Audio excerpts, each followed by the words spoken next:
시청자 여러분 안녕하십니까? 황 셰프의 요리 교실입니다. 요즘 그 TV에 AI와 인간 해가지고 대결하는 모습이 많이 나오죠. 가수하고 AI가 대결하니까 아직 가수가 이깁니다. 그런데 골프 로봇하고 골프 선수하고 대결하니까 골프 로봇이 이깁니다.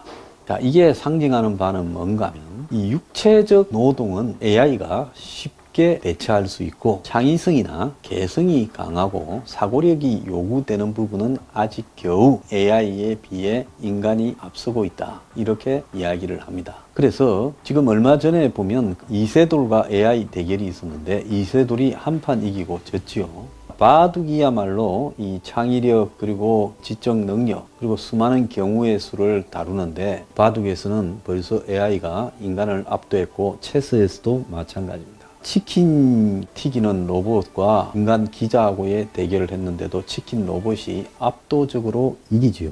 그래서 우리가 4차 산업혁명으로 자동화가 AI, 로봇, 3D 프린트 이런 것들이 가속화되어 가고 드론 등도 가속화되어 가면 궁극적으로 이 단순한 노동부터 사라져 갑니다. 그래서 앞으로 무인 자동차가 활성화되면 운전직이 사라질 것이고 또 드론 배달 로봇이 활성화되면 그때는 이제 배달을 전부 드론이 하게 될 겁니다. 그렇게 되면 택배 노동자, 특고 노동자 상당수가 없어질 겁니다. 그래서 회계 업무나 변호사 업무 같은 경우에도 AI가 대체할 수 있을 거라고 합니다. 그래서 이런 직종도 머지않아서 사라지겠죠. 지금은 회계사나 변호사 이런 것들이 고급 직종에 속하지만 이런 고급 직종도 머지않아서는 AI가 지배할 것이다. 그럼 공무원은 어떻게 되느냐? 공직도 제가 볼 때는 대부분의 공무원이 창의력이 없이 복지 안동, 복지 부동하며 그냥 시키는 대로만 일하고 있는데 최근에 어떤 조사에서 중앙부처의 공무원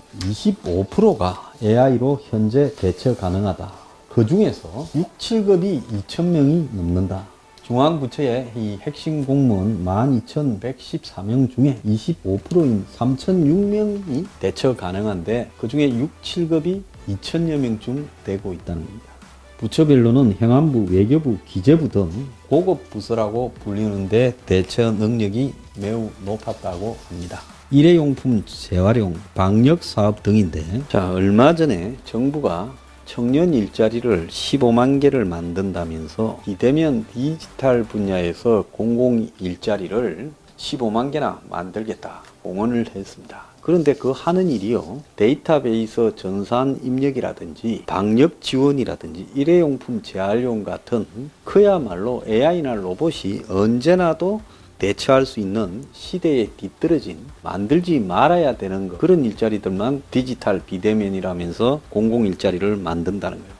자, 미국이나 프랑스 등에는 AI와 4차 산업혁명 기술의 발달로 공무원 수가 점점 줄어들고 있는데 후진국일수록 공무원 수를 늘려가고 있습니다. 그런데 한국이 공무원 수를 늘리는 대표적인 후진국이다. 문 정권 들어서 공무원이 3만 명이나 늘었다고 합니다. 공무원은 한번 늘면 대부분이 나가지 않고 그리고 정년까지 있고 나중에는 퇴직금, 연금까지 줘야 되는 그런 상황이 있죠. 자, 이런 공무원들을 세계적인 추세와 다르게 늘려가고 있습니다. 대한민국 공무원이 하는 일들 중에서 여러분들이 창의성이 있다고 또 기계는 도저히 하지 못하고 사람만이 할 수 있다고 하는 일자리가 몇 개 되겠습니까?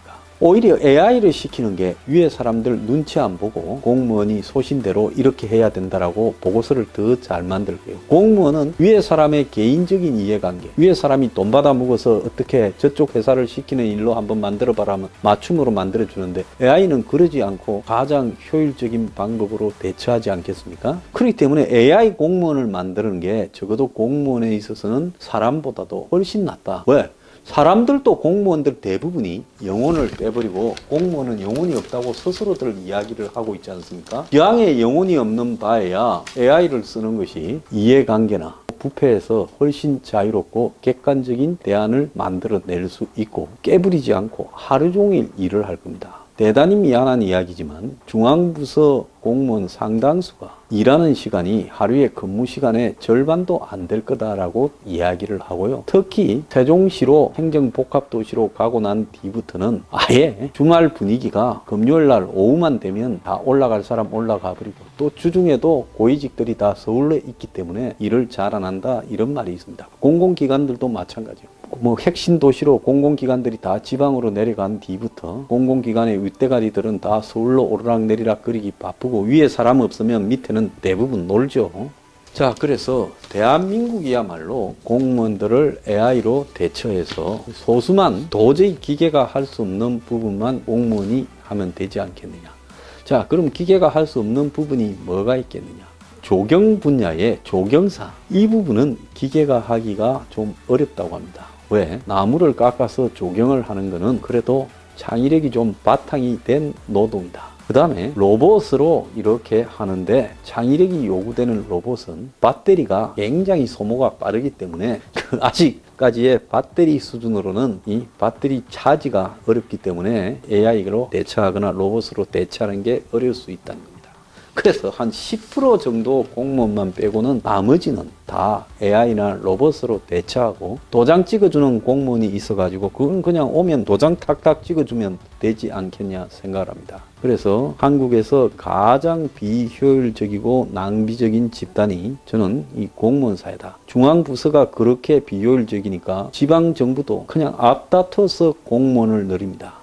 그리고 그들이 창출하는 공공일자리, 일시적이고 일회성적인 일자리는 그야말로 안 해도 그만, 없어도 그만인 일자리입니다. 그래서 이런 일자리들이 작년에 보면 한 해 실직자가 한 394만 명쯤 됩니다. 400만에 가까운데요.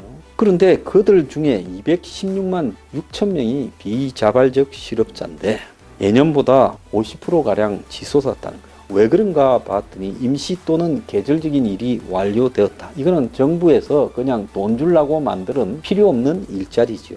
그 다음에 일거리가 없어서 또는 사업 부진으로 실업자가 됐다는 거예요. 냉정하게 말하면 잠깐 일손이 필요할 경우 동원됐다가 그 뒤에는 맡길 업무가 없어서 일자리를 잃었는데 이런 부분들은 앞으로 경기가 회복된다고 하더라도 전부 사라질 일자리고 5년 뒤에는 AI 로봇 기술이 급속히 발달해서 인간과 기계 노동 시간이 같아질 거다. 그래서 8,500만 개의 일자리가 2025년까지 AI나 로봇으로 대체될 거다라고 이야기를 하고 있습니다.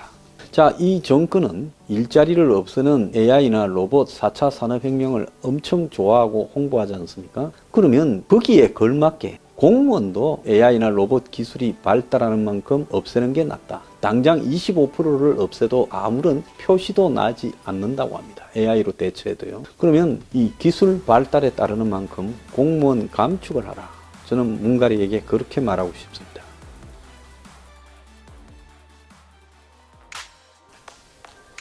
오늘의 디저트, AI로 사라지는 일자리, 공무원부터 모범을 보여라.